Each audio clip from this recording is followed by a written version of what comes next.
Olá, tudo bom? O que eu vou fazer aqui? Uma introdução à corrente alternada, certo? Uma forma de eu representar, certo? Um modelo, certo? Representativo de como surge a corrente alternada em um determinado circuito, certo? Nesse meu caso, eu estou considerando como circuito essa minha espira, certo? Essa minha espira aqui, ó, de lado H, certo? Essa é a cota, isso é um quadrado, certo? Uma certa resistência R, certo? Que está aqui o modelo representativo dessa minha resistência. E essa minha espira está girando nesse sentido aqui, digamos, no sentido anti-horário, certo? Com a frequência ômega. Então, de onde nós vamos tirar essa corrente I que está em vermelho aí, certo? A gente vai tirar ela dessa tensão induzida, certo? Essa tensão induzida por essa fórmula aqui, o que essa fórmula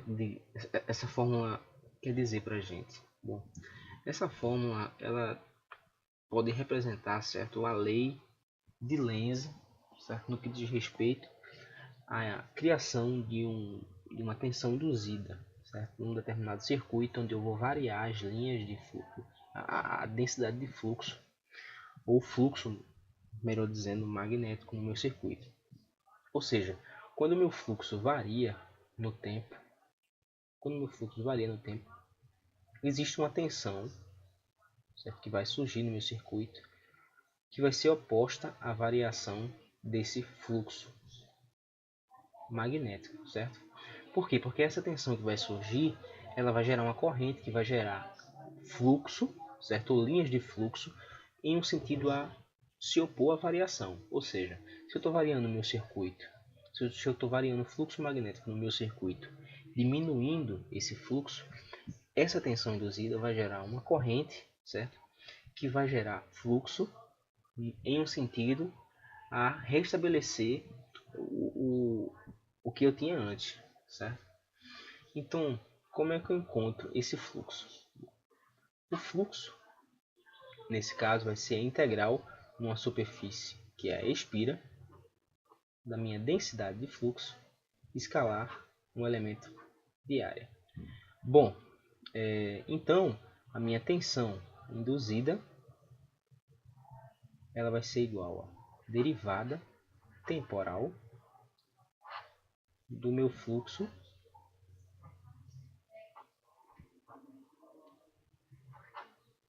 no circuito, certo? Então o que acontece? Bom, esse B eu já sei quem é. Esse ds,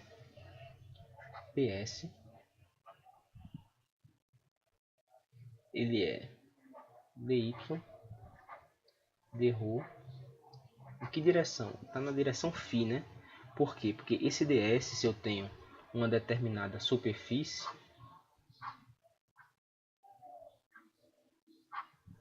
ele é um vetor que ele é normal à superfície. Essa minha superfície aqui, ela está girando na direção do φ, não é isso? De coordenadas cilíndricas lá, né? Então, esse meu df é nessa direção φ. Bom, esse elemento aqui, esses elementos aqui, vocês encontram ele em qualquer livro de cálculo, qualquer livro decente de cálculo, ou no livro de eletromagnetismo mesmo, certo? Você pega um livro de eletromagnetismo aí, a maioria deles começa com a introdução a sistema de coordenadas, modificação de coordenadas, matrizes de rotação, etc. Então vocês pegam isso lá, tá? Isso aí não é, eu desconsidero isso como isso não tem necessidade de você decorar. Eu mesmo não decoro, certo? Bom, o que acontece? Então esse meu ds ele vai ser isso aqui, certo? Então eu vou reescrever lá a minha equação induzida menos dt 4 y dz dρ direção φ. Tem um problema aí, certo? Porque eu vou fazer o produto escalar desses dois vetores, ou seja, vou ter menos dt a integral de 4 dz d rho, certo? Y escalar φ. Isso aqui, como é que eu faço isso, certo? Como é que eu encontro esse produto escalar aí entre esses dois vetores? Bom, para isso eu vou aproveitar essa questão para mostrar esse sistema aqui, certo? Que eu desenhei. Certo? Vou mostrar isso aqui. Pode ser traduzido de uma forma bem intuitiva e é bastante interessante. Para que você não precise estar decorando matriz de rotação, certo? Isso é um absurdo, certo? Você decorar a matriz, ou você consulta ou você deduz, certo? É possível você decorar isso. Então veja só, nesse caso eu tenho os meus vetores aqui, certo? O meu vetor x, o meu vetor ρ, o meu vetor y e o meu vetor φ, certo? Aqui eu tenho o meu ângulo φ, certo? Então, se eu observar aqui esse meu vetor x, certo? Eu sei que ele é a soma dessa componente aqui do meu vetor ρ e a soma dessa componente aqui do meu vetor φ, certo? Só que o x ele é o que? Ele vai ser ρ cosseno de φ, ou seja, a componente desse vetor φ aqui. E como está no lado oposto, por quê? Porque esses dois vetores ρ e φ formam uma base ortogonal, certo? Então, com a carinha. Bom, como eles são ortogonais, então eu vou ter esse menos φ seno de φ, certo? De mesma forma, para o meu vetor y, eu vou ter ele é igual a ρ seno de φ mais ρ cosseno de φ. Escrevendo esse sistema linear aqui em forma matricial, eu tenho isso, que é a minha matriz de rotação, certo? Então, como é que eu faço para transformar esse vetor x, ou meu vetor y, no caso,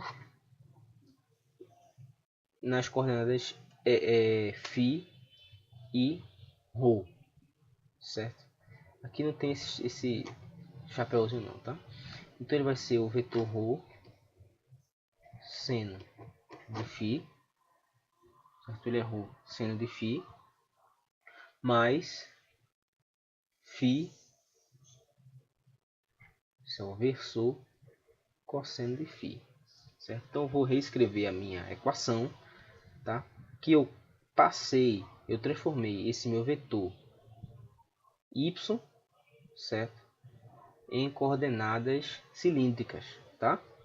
Então eu vou ter menos d dt integral aqui e 4 dz d rho.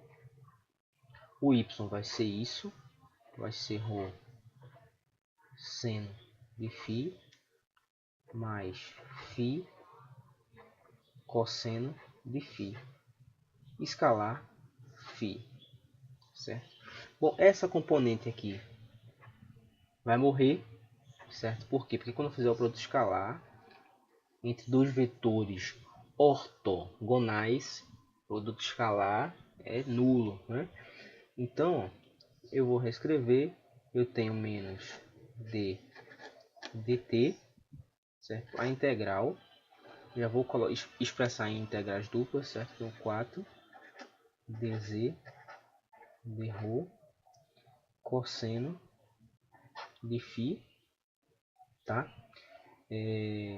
Isso aqui, esse produto escalar aqui vai dar a norma do meu vetor φ, certo? Que é 1. E aqui eu vou colocar os limites de integração de z vai de 0 até h e o de ρ vai de 0 até h, porque a minha espira é quadrada, tá? Então, pessoal, se eu fizer essa integral, certo? Se eu fizer essa integral, eu vou ter isso aí, d menos dt, certo? Eu tenho aqui o 4, né? Vou tirar da minha integral. E aqui eu vou ficar com a integral de 0 a h, certo? De 4.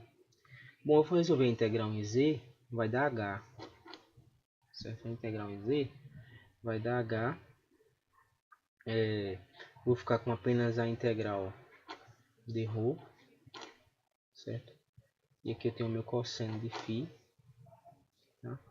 Isso vai me dar menos 4. Tá, menos 4 dt, certo? De h ao quadrado cosseno de φ, né? Bom, quando eu derivar o cosseno de φ, eu vou ter o seguinte, ó, menos 4h ao quadrado. Essa derivada desse cosseno de φ, vamos supor que esse φ, ele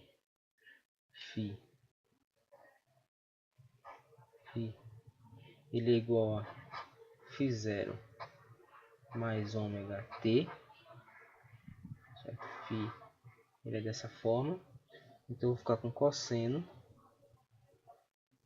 eu tenho a derivada, né? Cosseno de φ0 mais ômega t, tem a derivada disso. Bom, a derivada disso pela regra da cadeia, certo? Eu vou ter menos 4h ao quadrado. Eu vou derivar a função de dentro em relação a t, correto? Então eu vou ficar com ômega, certo? E vou derivar a função total, que vai me dar um menos seno de ômega t mais o meu φ0, ok? Bom, então a minha tensão induzida, note que esse sinal de menos eu já encobri antes, certo? Ele vai ser 4 ômega h ao quadrado seno de ômega t mais esse φ0, certo? Isso é em volts, tá? Isso é em volts. E o que eu preciso notar que a minha corrente, note que eu já tenho um formato de tensão senoidal, né? E a minha corrente I, ele é essa tensão induzida, EI, força eletromotriz induzida, dividido pela minha resistência, certo?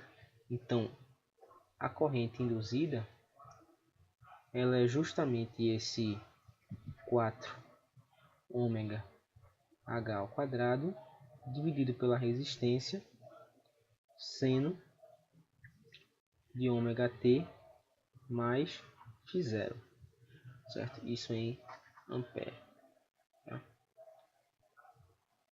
Pessoal, então note que agora fica mais fácil de enxergar de onde é que surge, certo? De onde é que surgem essas correntes e tensões senoidais, certo? Surgem justamente da física do problema, certo? De como o meu fluxo magnético vai variar no tempo, certo? Então espero que esse vídeo tenha ajudado, que possa ajudar, beleza?